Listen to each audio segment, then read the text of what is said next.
Sa patuloy na marijuana eradication ng pulisya sa rehiyon ng Cordillera, mahigit 300,000 pisong halaga ng tanim na marijuana ang pinuksa ng mga operatiba sa Kibugan, Benguet.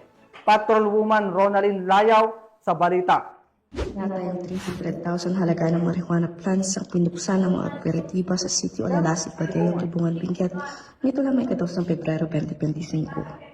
Ayon sa ulat, naging matagumpay ang operasyon sa pinagsanib na puwersa ng mga operatiba sa pangunguna ng Kibugan Municipal Police Station, katuwang ang Philippine Drug Enforcement Unit, Provincial Intelligence Unit ng Benguet PPO, Regional Intelligence Division PROCAR, at Philippine Drug Enforcement Agency CAR.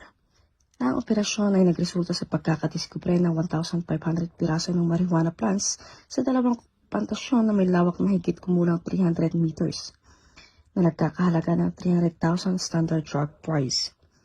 Pagkamato lang ng huling cultivator, lahat ng nadiskubreng marijuana ay nadokumento at sinunog sa mismong lugar. Ang Benguet PNP ay patuloy ang pagsuporta sa isinusulong ng Pangulong Ferdinand R. Marcos Jr. na whole-of-nation approach na kinakailangan para maging illegal drug-free ang ating bansa. Mula dito sa Baguio City, ako po inyong PNN correspondent, Patrolwoman Layaw, Alagad ng Batas, tagataguyod ng Balitang Pulis.